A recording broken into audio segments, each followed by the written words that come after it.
Spoiler alert, the following podcast includes discussions on film that may potentially, intentionally or inadvertently, reveal plot twists, character traits, story details, up to and including endings that might otherwise be considered spoilers. Proceed at your own risk.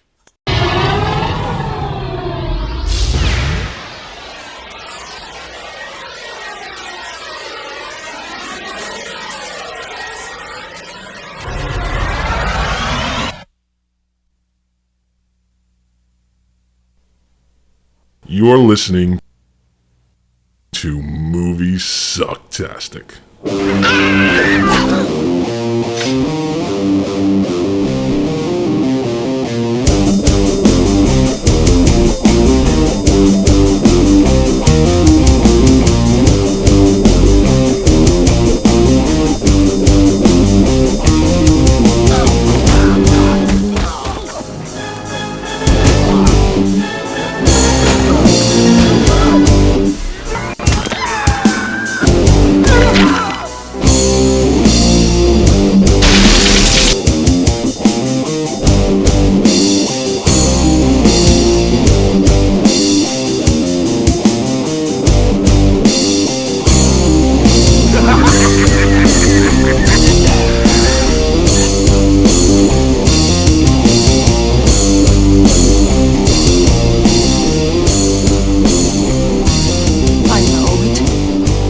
Sounds like some bad movie.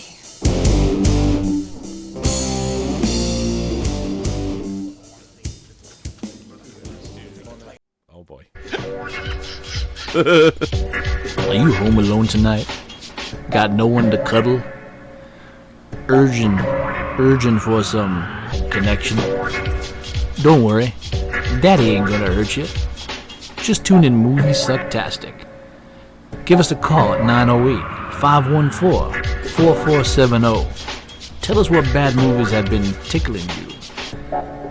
Just call after dark. We like it that way.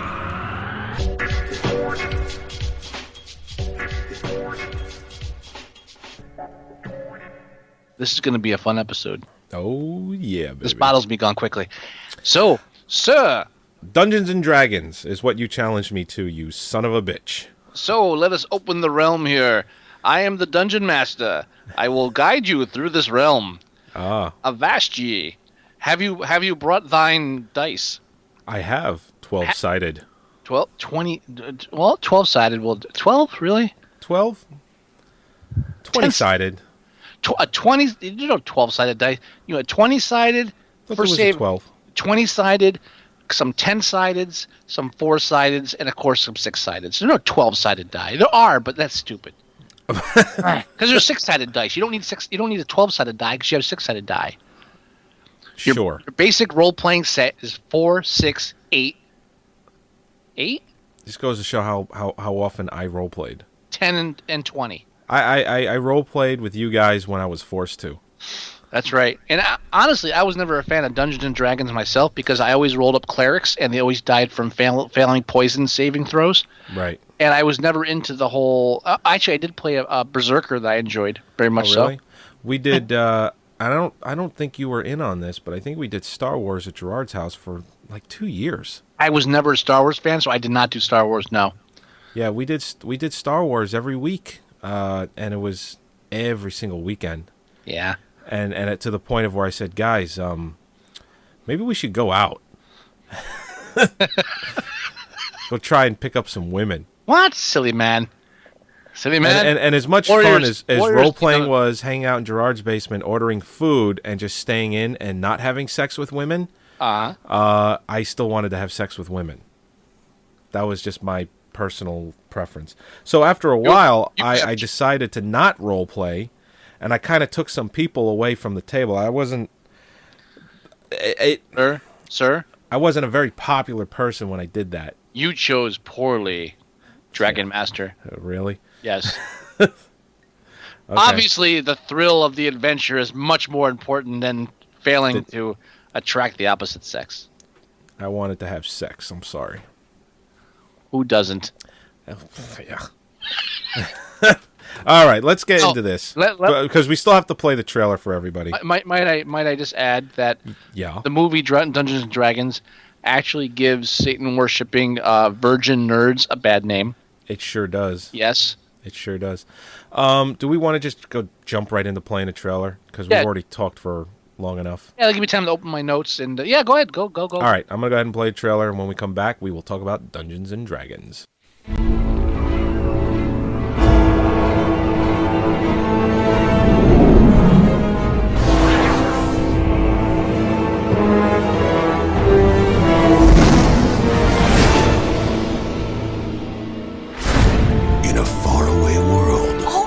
Deserve to be free and equal. The child is not fit to govern an empire. The forces of darkness. You can control dragons. With the dragon army at my command, I can crush the Empress. This has got to be some twisted magic experiment gone seriously wrong. Have threatened to conquer a kingdom. What can I do to stop Profion? If you can obtain the Rod of Savril, you could control red dragons. I suggest we lay low, let the whole thing blow over, come back, rob everybody. There's one small problem. Problem?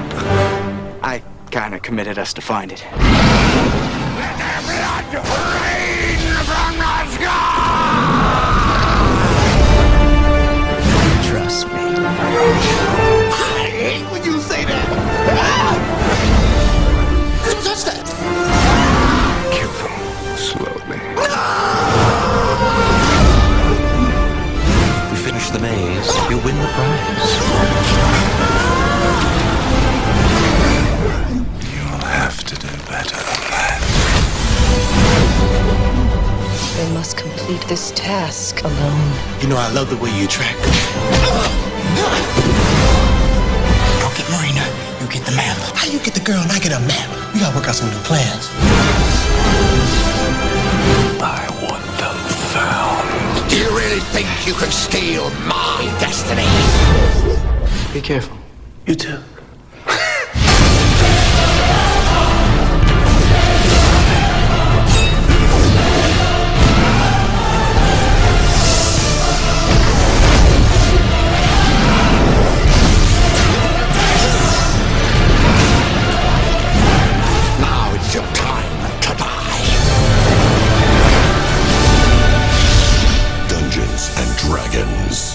You want to play, do you?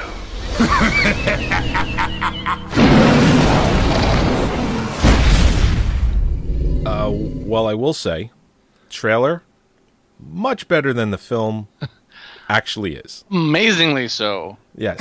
I don't know. I don't know if you were paying attention to the trailer while you were flipping through your notes, but Jeremy Irons, complete fucking ham in this movie. Well, I think it's so overacting. Yeah. Before we get into it, I want to cut you short there. Yeah. I want to mention that I actually tried to get a guest on the show for this episode. Okay. I contacted two authors who will remain nameless. Okay. Will remain nameless. That's respectful to them. To come on the show, and both were enthusiastic about the idea, but regretfully had to decline. For both of them, in some capacity or another, worked for TSR, which is now known Wizards of the Coast, or something weird like that. Right. So they still who were directly involved in the making of the film. They were still indirectly involved with the brand that is owned by the company they work for. I see. And so they said, no, we can't do it, but we're looking forward to hearing it. Well, that's cool. So it once again proves the point. The problem with having a podcast about bad movies is that it's hard to find people willing to back your opinion on bad films. This is very true. Although, if you really take the title and break it down, Moviesucktastic, we're basically saying that even though the movies are bad, we like them in some capacity. Yeah, right? In some capacity. Not every film that we review will walk away saying, it was so bad it was good. That's not the case. Your movie challenge, I think it's a so bad it's good. No. No. Okay. Well, we'll see. No, this is so bad. Oh, you mean the one you're giving me? The one I'm giving you. Oh, I thought you meant Dungeons and Dragons. Oh, no. No. This is simply bad. No, your movie challenge, I think, is a so bad it's good. I want to. I also point out, ironically, that the book that I make my movie watching notes in is a Lord of the Rings diary book of sorts. So is journal. mine. Right, because I gave that to you. Yes, you did. Thank you very much. And I like to think that Peter Jackson at some point, while working on the Lord of the Rings films, contacted the director Courtney. What was it? Courtney Solomon. Courtney Solomon. I like to think that Peter Jackson contacted Courtney Solomon because Courtney Solomon really nailed the authenticity of the Middle Earth and of the realms of the fantasy. Don't you think? No. No, not at all. What we have here is a bunch of women writing and directing a film that should have been made by 30-year-old men. As much as I don't roleplay, I know they got it wrong. Or I shouldn't say as much as I don't roleplay. As much as I didn't roleplay Dungeons and Dragons growing up, I know they got it wrong. There's nothing kosher about this film. No. Not at all. And just Jeremy Irons. As much as I like him, now there's that one scene where he's just screaming and shaking and convulsing. Let the rains of blood rain down. The best, like what? The best one is where he's trying to control the dragon head. She goes, yeah. No, Jeremy Irons is great.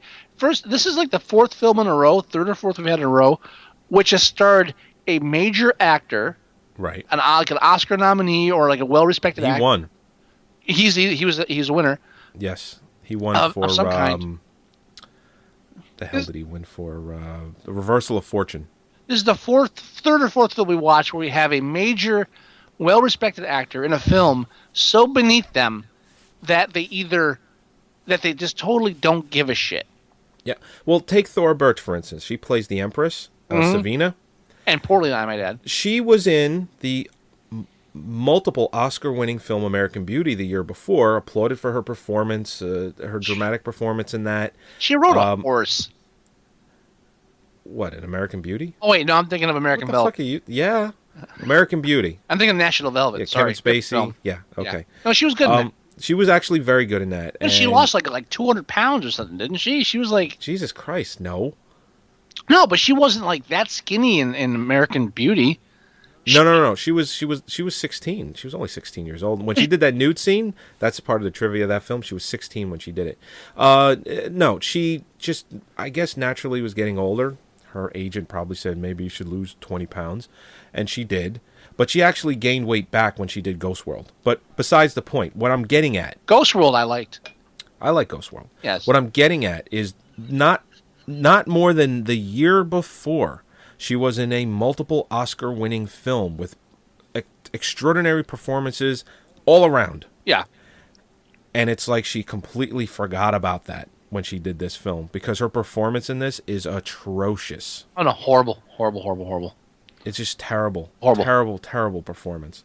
The way she delivers her lines is just so... And I'm sure they were asking her to deliver them in a childlike manner because of the fact that they were trying to accuse her in the film of being too young to rule an empire and all that crap.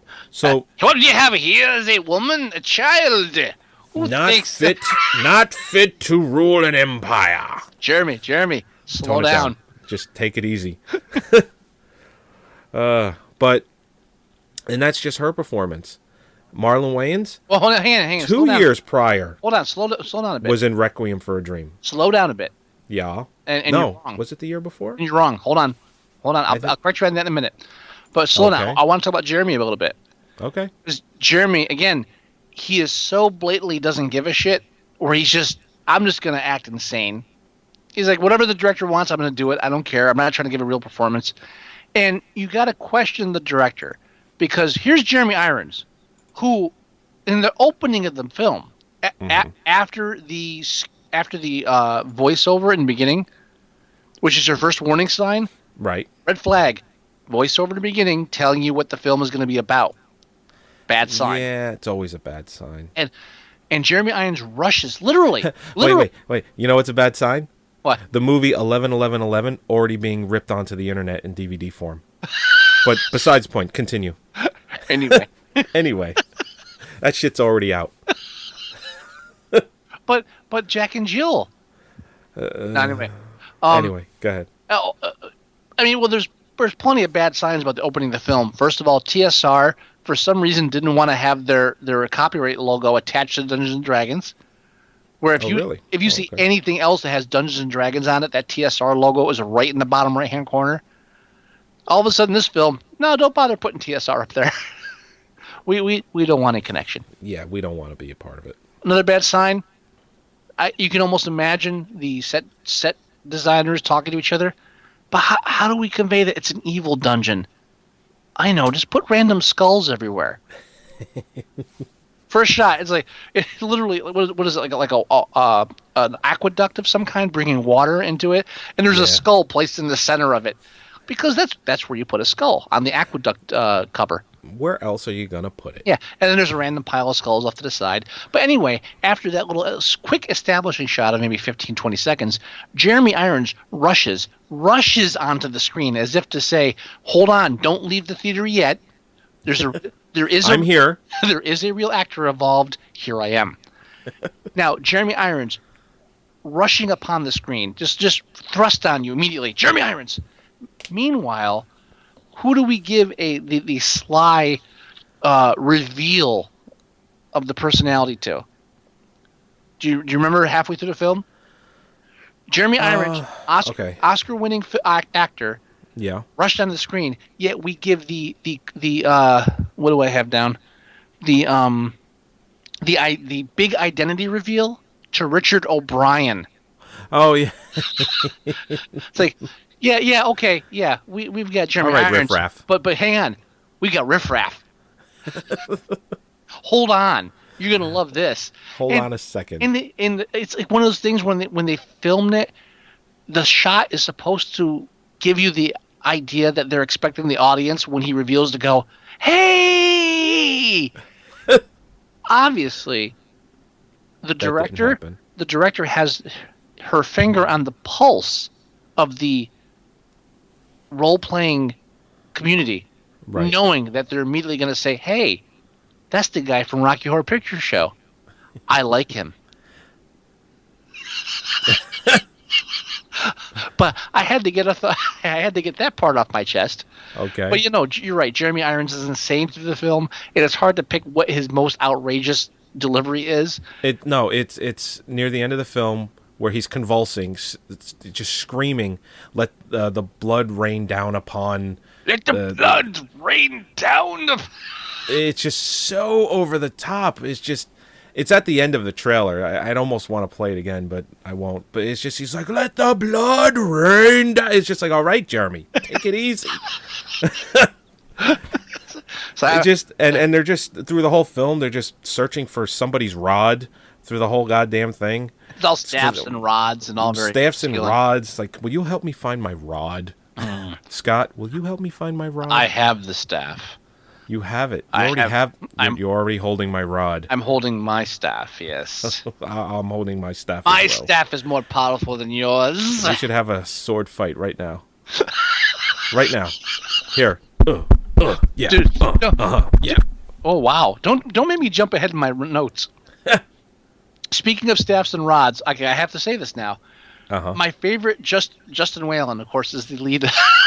Yes, he is. I can't say it with a straight face. Justin Whalen is the lead of the film. Now, I'm watching Justin Whalen running around as the thief, and what a smirky fuck he is too. Now apparently he played Jimmy Olsen in the in the Smallville. Smallville, not Smallville. Wasn't it Smallville? No, it was Super. Oh yeah, it was the one with Terry Hatcher. And yeah, that one. Anyway, yep. I'm watching. I'm like, where do I recognize this guy from? And it's bugging me because the hair's what's doing it. I'm looking at the hair and looking at this smirky expression. Yeah, I'm sorry. In medieval Dungeons and Dragons times, there's no product. Sorry. Nah.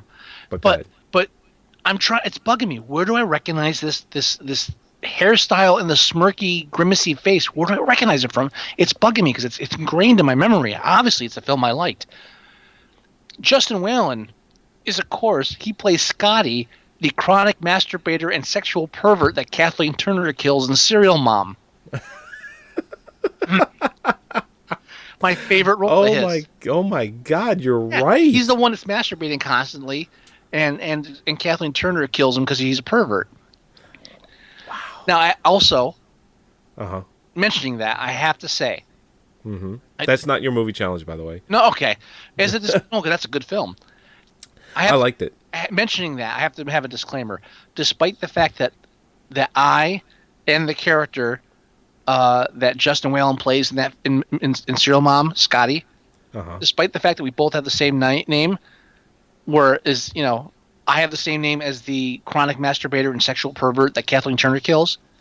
I want to say it right here and now. Okay. For the record, I have never been killed by Kathleen Turner. Oh. I just want to make sure that's known because I don't want confusion.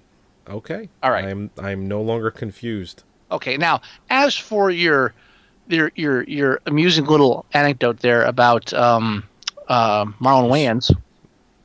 Yes. Marlon Wayans. While you did that, I did look up the release dates for both films. Forget the release date. Okay. Marlon Wayans filmed Dungeons and Dragons and Requiem for a Dream at the same time.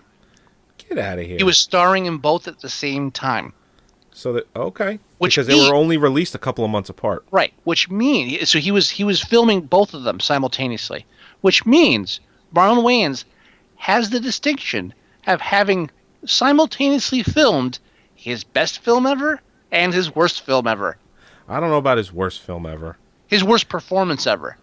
I think my challenge to you last week of Little Man was probably his worst performance ever. I don't think so. I think his performance was in league with the film. I think it was the film's fault. As far as performances go, I think this one is worse. Wait, hold on. It was the film's fault his performance was that bad?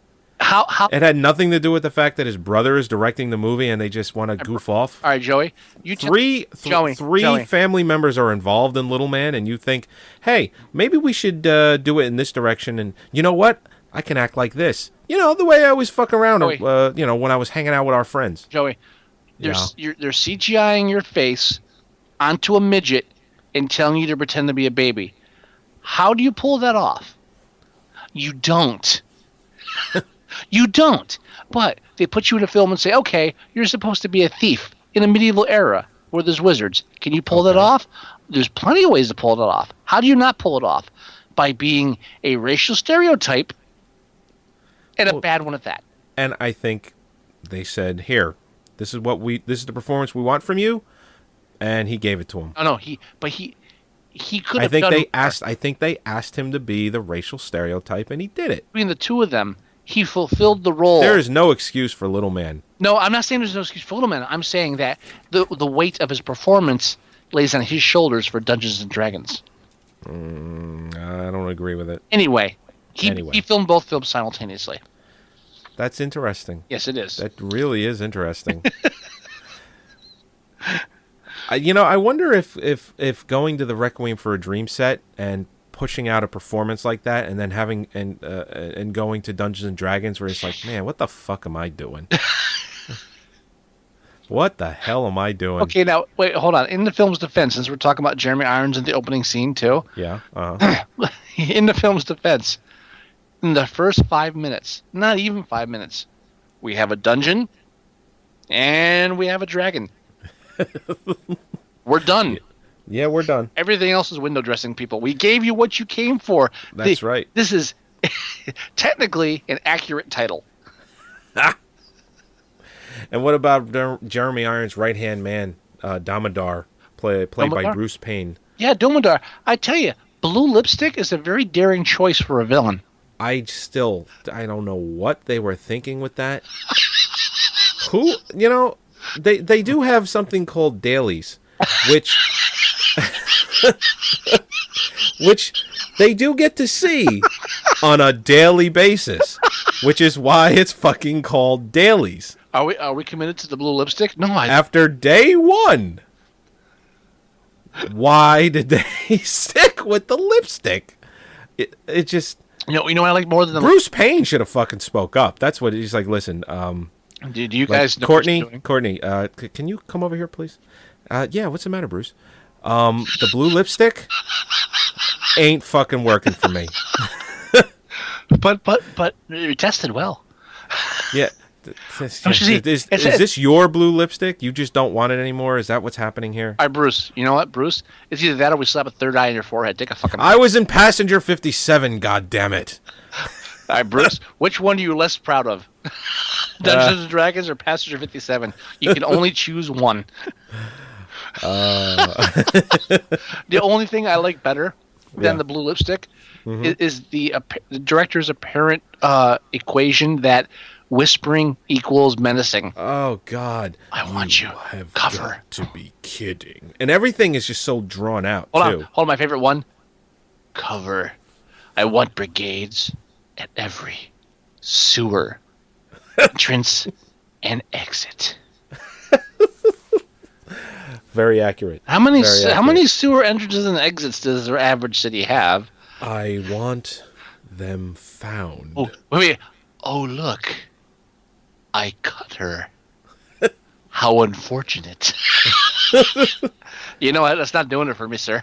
I lied. Kill them slowly. What? But you're like your delivery is what you're telling me. Yeah. Jesus Christ. What about my head? You? What about my head? I'm watching this fucking thing. In that scene. What about my head? God damn it! What's the name of Jeremy Irons' character? Profian. Oh, I had that. Sounds like a drug. Man, I got this fucking headache. I'm just gonna take 2 Profian. I'm gonna go to bed. I hear he overdosed on Profian. It was tragic. When Profian instills that weird creature in his head. Yeah. And he's interrogating the girl, the one that can't act. I'm sorry. Let me clarify that. What about the? Go ahead. The mage. What's her fucking name? Her name. It was I got it right in front of me. Yeah. Yeah. It was Marina. Pretensa. Gee. Oh, the names in this: Maria Pretensa. Okay, so you're talking about she's pretentious. Okay, I get that. We got Ridley Freeborn. Freeborn. Yeah. Snails. And Profian, like professional or Elwood Gutworthy. Who is the fucking dwarf? Who is in Pirates of the Caribbean? Movies. Which is a direct link to Johnny Depp. Thank you very much. Yes, it is. Yeah, I saw him too. I was like, wait, I recognize that bald head. Holy shit! His eyebrows haven't changed in 20 years. 10 years. Robert Henney, his Crimson Brigade. Yeah. So with all these like blatantly obvious names of what you're supposed to think of the characters, how do you actually have the lead, Mr. Ridley Freeborn, avenge the death of snails? Ridley Freeborn and snails. Did they just give up on that point? So what do you want to call this one? It's Marlin. Just call him Snails. But where was I? You were. The thing when he's when Demodor is interrogating Marina, and then he says, I can't. You have no choice in telling me anyway. And the things come out of his ears, and he does that Vulcan mind meld with her. Yes. Why the fuck didn't you do that in the first place, guy? You could have saved us 10 minutes of her pretending to act. What was that all about? Yeah. No, you're right. Yeah. Oh, and when they introduced her, hold on, I had a note here somewhere.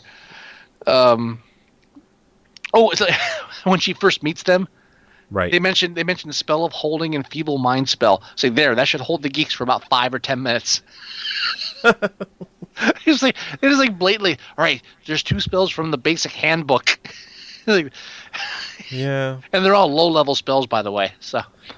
Yeah. Yes, they are. And yes, he even says it's like you're a low-level mage. What are you gonna do? It said low level. Yeah. Yep. It's like.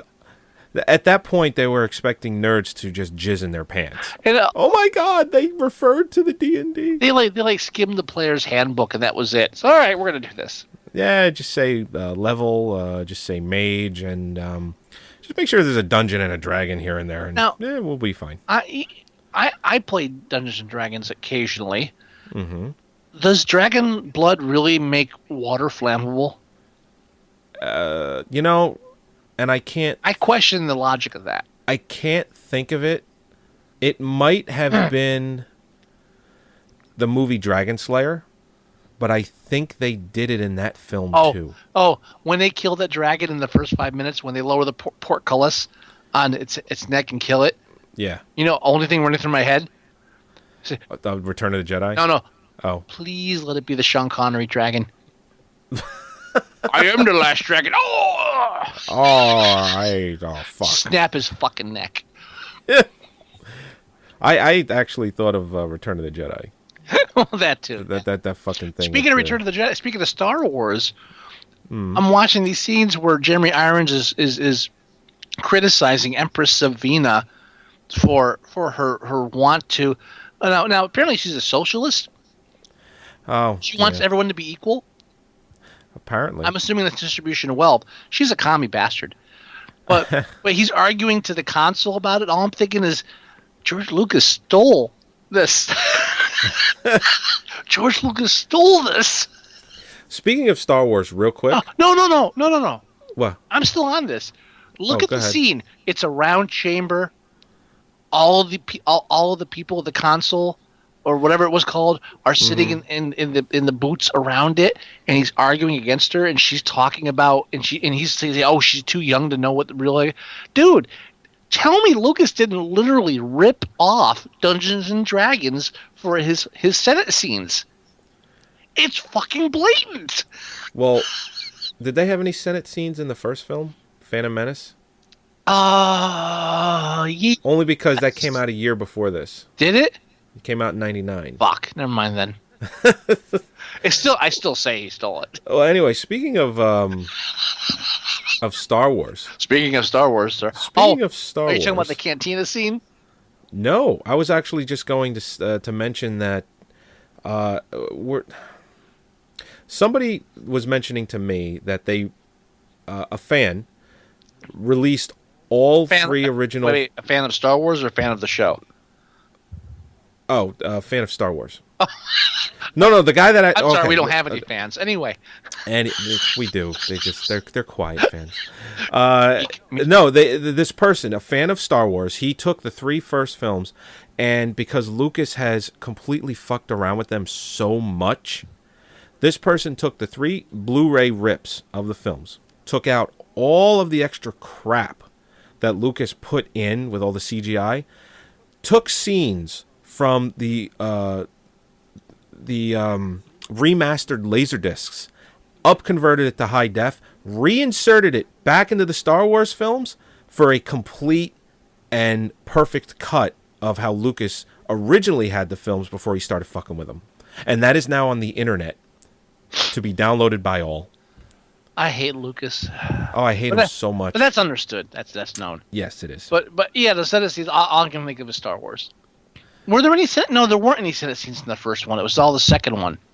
Well, then he would have ripped it off because second one came out in 2002. He did rip them off blatantly. He ripped this movie off. This movie was, and that when they first go to a bar in the Dungeons and Dragons movie, it's like, oh, so here's a cantina scene from Star Wars. Yeah.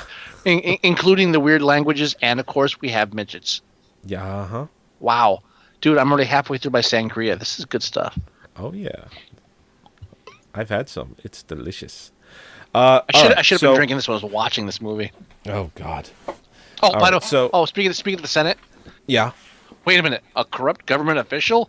This is a fantasy film. Okay. Where do we move on from here? Well, that was the opening. We haven't progressed past the first 10 minutes, really. We really haven't. Now, what was the whole plot? The whole plot was Jeremy Irons, his character, is planning to take over. Basically, he wants to take Thora Birch's character, which is Empress Savina, make her look like she doesn't know what the hell she's doing, so that he can overthrow her. He gets the rod, so he can control red dragons, fuck everybody up, and just put himself in charge. Because the female has the rod. He wants to turn the Senate, I guess you could say, the Senate against her. Because the female has control of the rod, and we don't like it when the female controls the rod. Yeah. Our rod. We should be controlling the rod. Well, she can control, what is it, golden dragons, I think it's called. They're called. Psst, dude. Yeah. What's up? The hammer's my penis. Thank you for that. When I say hammer, I mean my penis. Yeah. The phallic imagery in the film is insane. Yes. So. Oh. What? I'm sorry. Go ahead. The two thieves, Marlon Wayne's character Snails, and Justin Whalen's character Ridley Freeborn, see that when the dragon is first killed in the beginning of the film, the rivers run with fire, and they think something is up. So they decide to sneak or break in. They randomly decide. Break into the magic school I think it's called magic school. Magic school, yeah, because which is just stupid. Because that's as far as the movie magic goes. No, what's the word I'm looking for? Creativity. Goes in this film.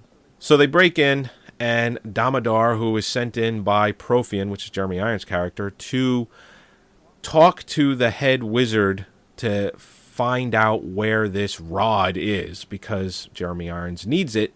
Right. And Damodar kills the head wizard. The girl, the mage, finds the two thieves, Ridley Freeborn and Snails, stealing shit. So of course they end up in cahoots with each other. Right. They walk in on the head wizard being killed. She does a few spells. They jump through a portal. They end up out on the other side. They stumble. Now they're being framed for the death of the main wizard. Wait, you forgot where they stumbled upon a dwarf in the alley. Oh, yeah. Right. Wait. Now I have to mention too, because of the whole. At this point, you realize by the level of humor in the film and the dialogue that apparently the filmmakers were told or assumed that the Dungeons and Dragons was a game.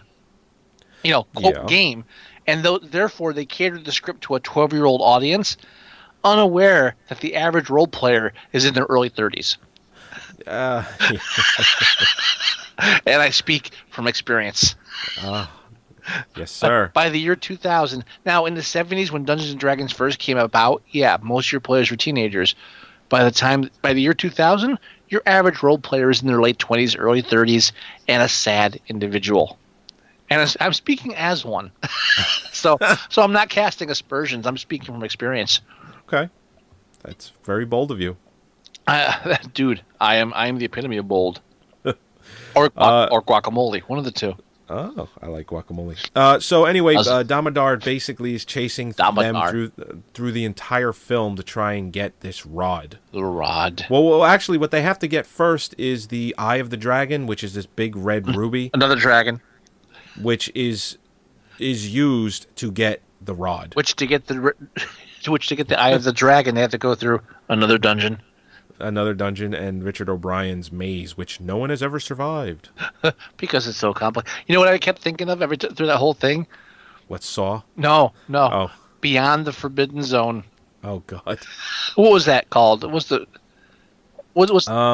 Beyond it's a 3D movie. Speaking of 3D. Oh, God. Star Chaser? It's killing me. Beyond the Forbidden Zone. No, you're right. That's Molly the one Ringwald. with David Hasselhoff. Oh, no. Molly That's Ringwald. yeah, I know which one that is. That's balls. Not Star Blazer, Star Chaser. It's something like that, and it's Beyond the Forbidden Zone. Yeah, I'm gonna look it up now. Because they have the whole maze sequence where they're watching. It's like I remember watching that film when I was a kid, and that the villain with the bald head, and he's just kind of, and Molly Ringwald, who was probably like 16, maybe 15 or 16 at the time. She's like hooked up to these this device, and she's just like, and she's like all like autoerotic type, and he's like, yes, you love it, or some shit like that. all the only line of dialogue I ever remembered from that film is when they're walking through this weird desert with puddles of water. Yeah. And the guy says, water everywhere, but nary a drop to drink. And then Molly Ringwald says, yeah, say what you want, but that stuff's poison. That's what you remember? It was Space Hunter. Space Hunter Beyond Adventures in the Forbidden Zone. Adventures in the Forbidden Zone. But there's that whole scene where she has to go through that maze of like obstacles and stuff. Right. And everybody's watching like Mad Max Beyond the Thunderdome, and literally this whole scene with the thieves and riffraff watching Mr. Whalen like dive through it is reminding me of that scene over and over again. Yes. Yes. That's Joey says, all yes, I agree. That's all I can come up with. Yes. So after that, he gets the ruby because he's smarter than all of the tricks and maze. You know what? And the maze, it's not very original either, with the swinging axes and fire coming out of the walls. It's like wait, hold on. Are you saying that there's a part of Dungeons and Dragons the movie that's not original? Yes, because those are fighting words, sir. They are fighting words. Well, who's gonna fight me about this? Not me. Yeah, there you go. And that's all I care about. So he does get the ruby. Then the next part of their adventure is to, she ends up getting caught by Damodar. And then he does the Jedi the things coming out of his ears go attaching to her ears. Mind melt thing. Right. But first, he kind of makes you feel sorry for, or tries to make her feel sorry for him, saying it's like, why are you doing this? And he's like, look at me, look at me. And then she's kind of like, shit, man, I'm sorry. Now the scene... And then he's like, well, fuck you. I'm going to take information from your ears. Now, the scene where Damodar is showing the damage done to him by Profian, and exclaiming, look at me, see what they've done to me. That instilled no passionate empathy for the character. However, when he spends 5 minutes beating the living snot out of Marlon Wayans, and then twists a blade in Justin Whalen's shoulder, I'm loving the guy now. It's like, am I not supposed to root for this guy? Well, at what point am I supposed to hate this guy? Because right now he's my buddy. I'm hoping he keeps going. Can he go down there and just start kicking Marlon Wayans' corpse like down the road? I'll watch that for their 15, 20 minutes. And he could do it too. Oh, he certainly could, sir. Yes, he could. So yeah, he spends a lot of time beating the living shit out of Marlon Wayans. Kills him, throws him over the edge. And then, like you said, stuffs a sword right in Justin Whalen's arm, makes him scream like a little bitch, and you okay, dude? You know a film is bad, like medieval, you know a film that takes place in the medieval time period is bad when you're watching the set design and the costumes and everything, and you think to yourself, Willow was pretty authentic. Willow had it down. I believed Willow was real. Yeah, Willow was. Looking back, masterpiece compared to this piece of shit.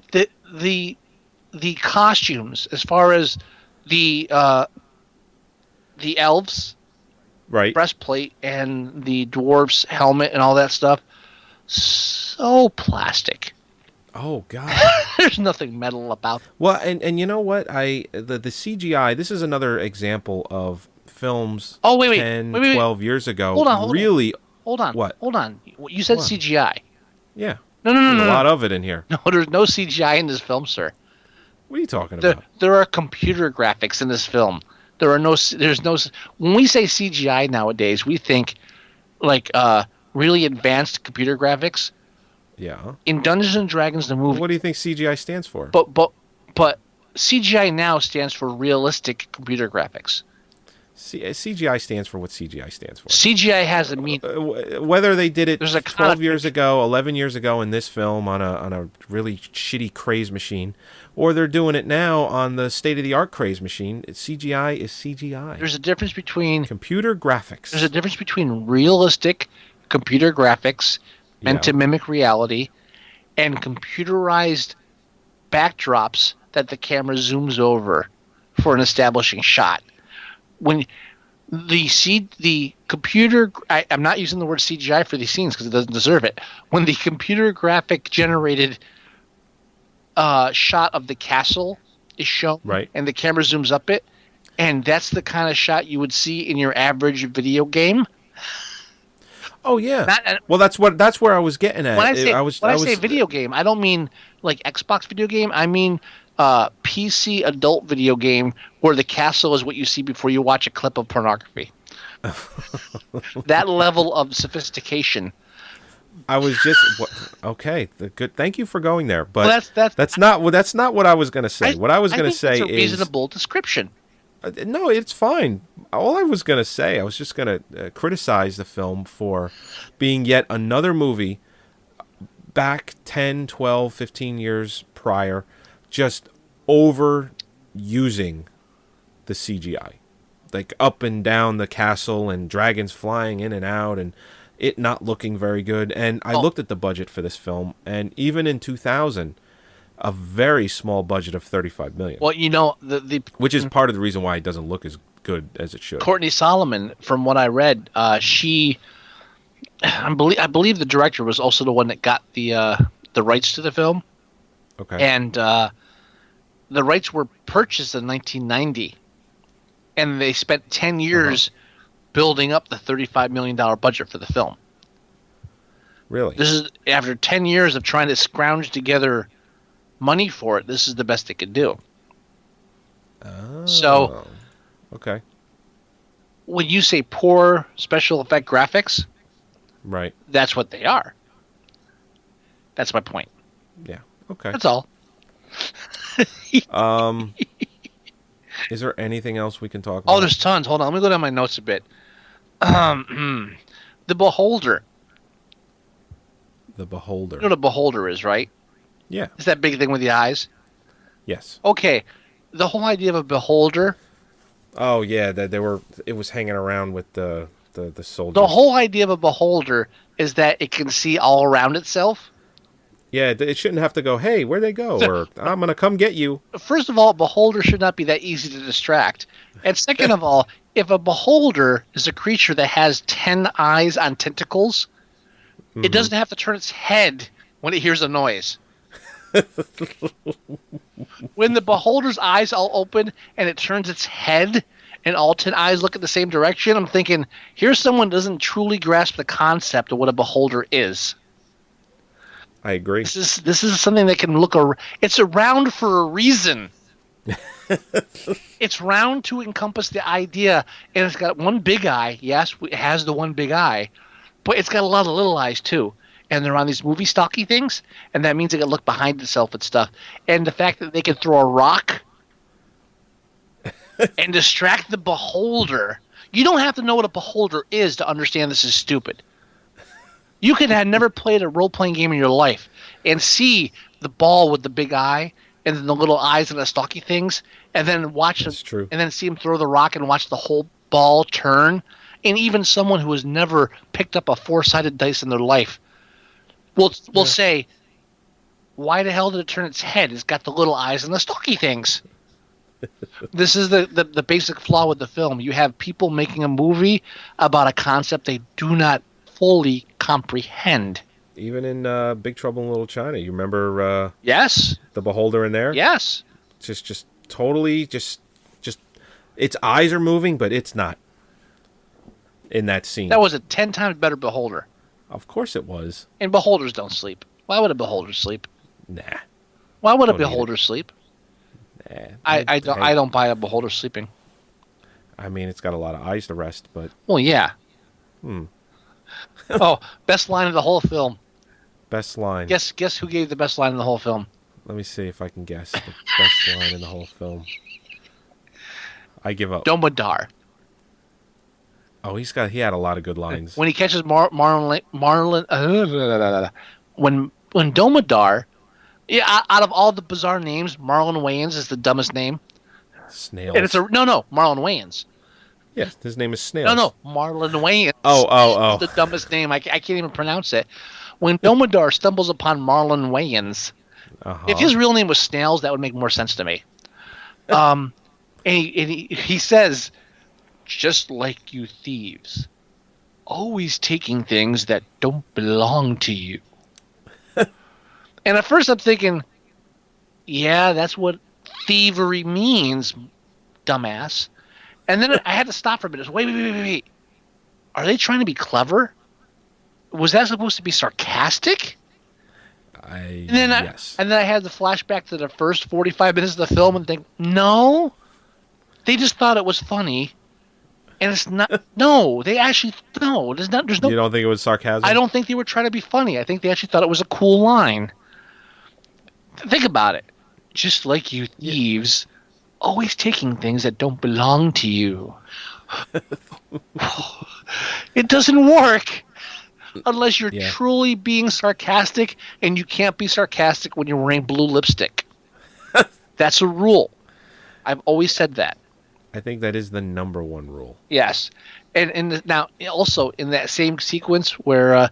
now, if you're a thief, and you're teaming up with another thief to portray thievery in thieving ways, would you pick an accident-prone, bumbling clown who's constantly dropping stuff and tripping over things? Of course not. Only if you were expecting him to trip traps so you could go after him after he tripped them. That's all I can think of. Because I can understand honor among thieves, but honor among bad... That only works if both thieves are bumbling. But Justin Whaling's not bumbling. He's a very good thief because he beat the Thunderdome traps. Mm-hmm. But the matchup doesn't work for me. But beyond that, during that whole castle escape sequence where we had that great line from Domodar, Justin Whalen, during a fight sequence with the big guy, where the big guy's throwing him against the walls of the stone walls. Oh, right. He actually injured Whalen. Good. He split the back of his head open.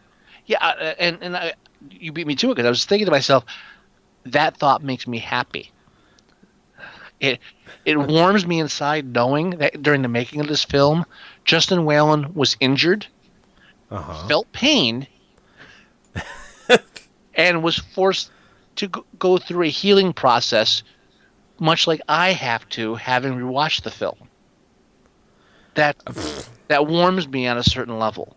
It's like a karmic justice. Maybe that's my feelings on that. I'm not sure if I have any other notes down here. It's one of those films too. After the first half hour, you're like, what else can I write? I mean, yeah, the film sucks. Like, the whole dragon fight at the end, where the princess is riding it like she's in a cockpit. Oh yeah. I can't. You hit a point where you're thinking, all right. I mean, besides the fact that I don't know why they have 20-foot long crossbows, and it took me it honestly took me a couple minutes to realize that they were fighting between both sides with the dragons. Because first they showed Jeremy Irons with the Senate fighting the dragons. I'm thinking, are dragons attacking the city? And it took me a while to realize, no, the princess is attacking the Senate. The Senate with the dragons. Right. It's like, well, that's a hostile act, isn't it? Because Jeremy Irons is in control. Pardon me. Hold on a second. Jeremy Irons isn't attacking her with dragons, so really, she started the war. Yeah, because she's the one that has the staff that controls the dragons. Golden dragons. Golden dragons. Okay. And Damodar brings Jeremy Irons which means the rod. He gives him his rod. His rod, which controls red dragons. But since Jeremy Irons does that afterwards, doesn't that mean he's retaliating in defense? Which means that he's in the right? Yeah. That's all a little confusing. So at that point, I'm just kind of numb. No. I'm just like watching. I can't even like write anything down. And then, of course, Mr. Whalen brings back the, I cut you. How unfortunate. It's like, in the middle of a sword fight, sarcasm, not the best weapon. I'm thinking the elvish sword you're carrying. That's what you should be concentrating on. Save the sarcasm for afterwards. Yes. I mean... And you know what? When he kills Bruce Payne's character, Damodar, I could have sworn as he was falling to his death, he was going to just say, and that one was for snails. And that one was for snails. But he didn't say it. And I was actually surprised. Now, here's the weird thing. Domodar is struck down dead, right? That's the thing. They left it open-ended. I mean, well, you would think when he takes that fall, he's not going to live through it. But you don't actually see him die. He's still alive when he falls over the edge. That's a good thing, because in my research... I mean, he just did the same thing he did to Marlon Wayans. That's the only reason why that scene went that way. Which is a poetic justice kind of thing. Yeah. Yeah. But here's the ironic thing, because in 2005, they made a sequel. Were you aware of this? Yeah. Yeah, and the director, I believe, was attached as an executive producer. And I think so. And what I have it in front of me. And what channel did it premiere on? You know, Courtney Solomon is a man, not a woman. Is it a man? Yeah. Courtney Solomon is a man. I'm looking at his picture right now. He should be a woman because he wrote a bitch of a film. He directed a bitch of a film. I'm sorry. I'm getting sexist now, and I apologize, but if your name's Courtney, the other, you know what? Yeah, he was executive producer on Dungeons and Dragons. It's a guy? Wrath of the Dragon God. A guy directed this? Yes, he did. What the fuck? And then there's two writers. One of them's obviously a woman, but the other writer, their first name is Topper. Yeah, that is true. And I as best as I looked through, Topper Lillian. I can't tell if it's a guy or a girl, but I'm assuming two women wrote the screenplay. But well, you know what? You're probably right. I wasn't right about Courtney. Well, I don't know if this is anything to go by, but Courtney. Topper Lillian wrote Mr. Fix-It, Maximum Bob, Where the Money Is, and Dungeons and Dragons. That's the last thing this person has written. So that's 11 years without writing anything. And then Carol Cartwright. Yeah. Carol Cartwright wrote Where the Money Is, Dungeons and Dragons, and then wrote the screenplay for What Maisie Knew, which is in post-production and coming out in 2012. I liked Where the Money Is. I never saw it. Never saw it? It's okay. It's not bad. You know who else is in it? Actually, you know what? Maybe I shouldn't say... You know who else is in Where the Money Is? No. Hugh Jackman. Look at me. Look at me. Look at me. Does he have a small part or something? Look at me. He plays the boyfriend. He's like the one of the major roles. I'm pretty sure it's Hugh Jackman. I think it's Dermot Mulroney. Is it? It's not Hugh Jackman? No. Oh, I'm wrong. I'm sorry. That's all right. We're used to it. That's the booze talking. Okay. I'm done with Dungeons and Dragons. I don't know about you. No, I'm still going, dude. Oh, dude, we're running so long. Hold on. Do we want to cover Severed or not? Hold on. Let me finish up my notes. I make sure my notes are covered. Empress is a Socialist. I covered that. Peter Jackson, Lord of the Rings. Yeah. The Treasure Room. I have a quick question about the Treasure Room. Treasure Room. Okay, go ahead. Why are treasure rooms in movies always so messy? I would assume that I don't know. I would assume that if you're smart enough to acquire that much wealth, you'd be organized. It should be like all in boxes. I don't know about that. And stuff. But dude, there's like loose coins falling all over the place. If you've amassed that much treasure, you at least have an accountant who's putting things in boxes and counting how much you have. How do you assess when you have coins and gold necklaces scattered all over chests open with things flying out of it? How do you know how much you have? How do you establish a net worth? You don't. I don't know. That's insane. If you amass that much, if you go into any rich man's vase or safe or vault, I guarantee they don't have open chests with money pouring out of them. They got neat little stacks, and they can tell you how much is there based on the stacks and the numbers and stuff.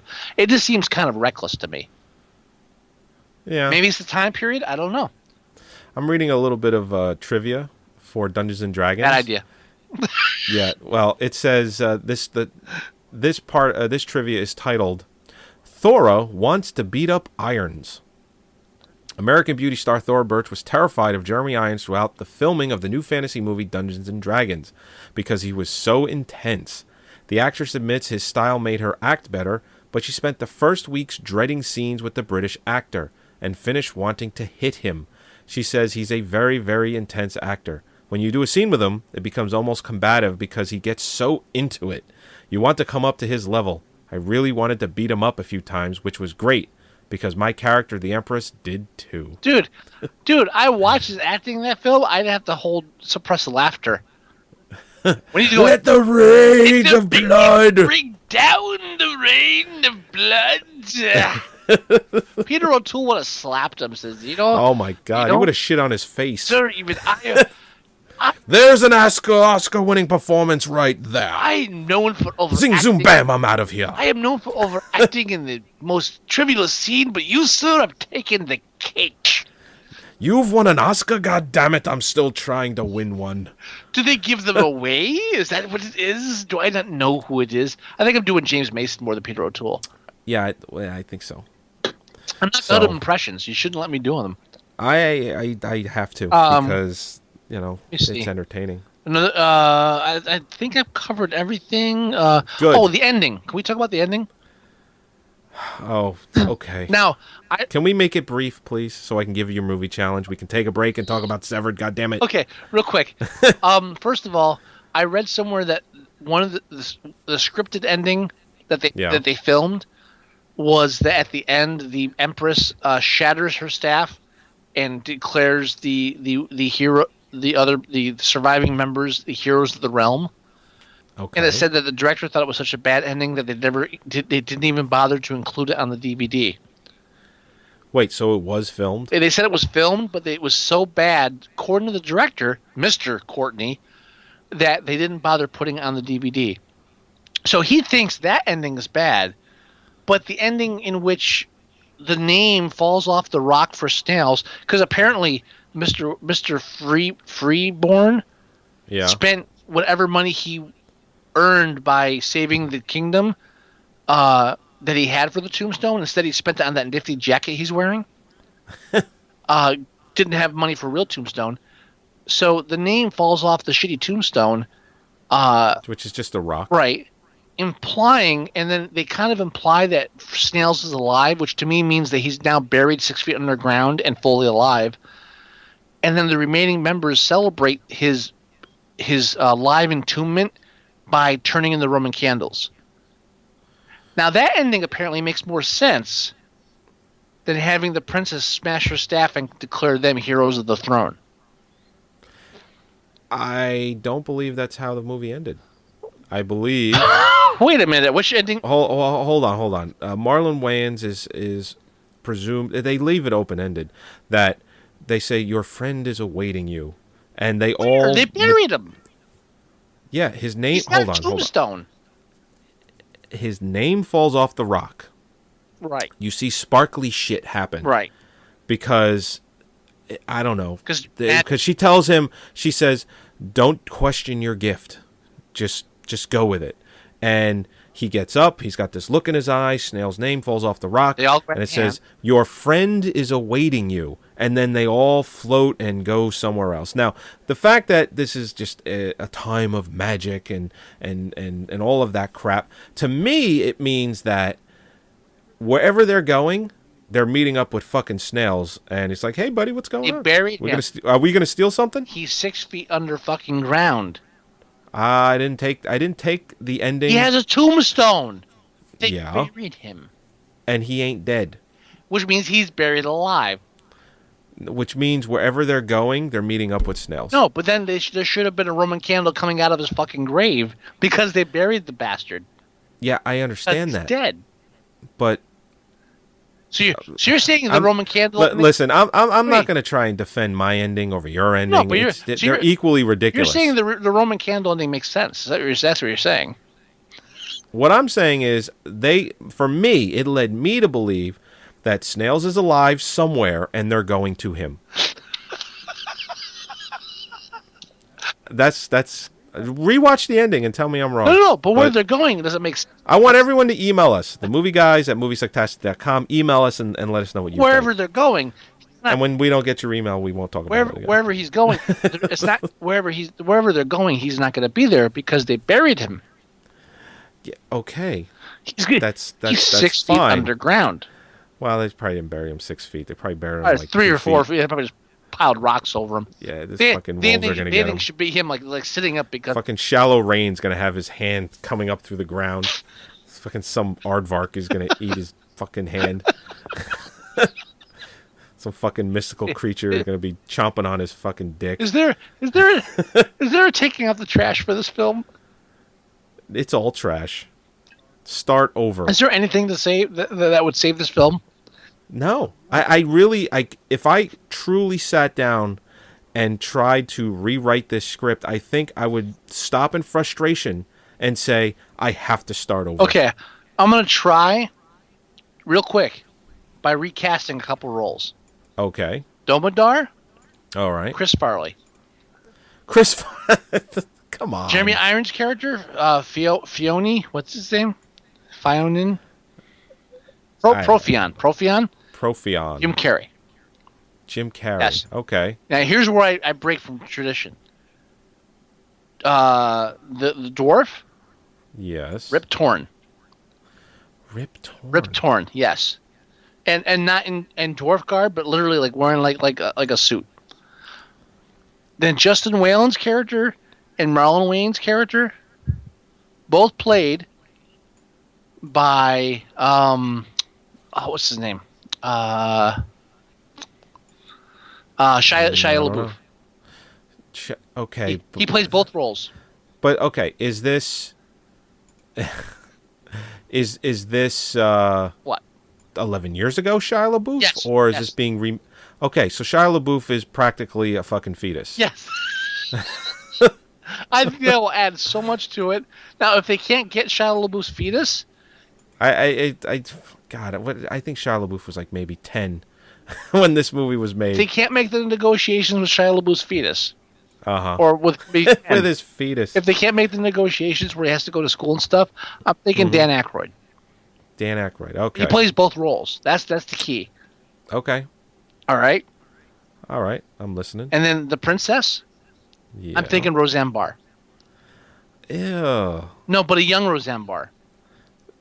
Which is still what Roseanne Barr is good. All right, I give you the old Roseanne Barr and the young Roseanne Barr are still kind of iffy, but that's a. All right, I'm gonna go ahead and play. You're taking out the trash, but I don't. No, don't play it. Don't play it. I already did. Sorry. It doesn't deserve it taking out the trash. I was taking a stab in the dark. That's all right. Oh, one more quick suggestion to make a better movie. Get screenwriters and a director that understand the fucking game. Well, yeah, that's a given. Holy shit. I played Dungeons & Dragons passively because everyone else was. Never cared for the time period or anything. Didn't give a shit about it. Even I'm offended by this movie. All right. Hold on. My review of the whole film? Yes. A 3 doesn't save.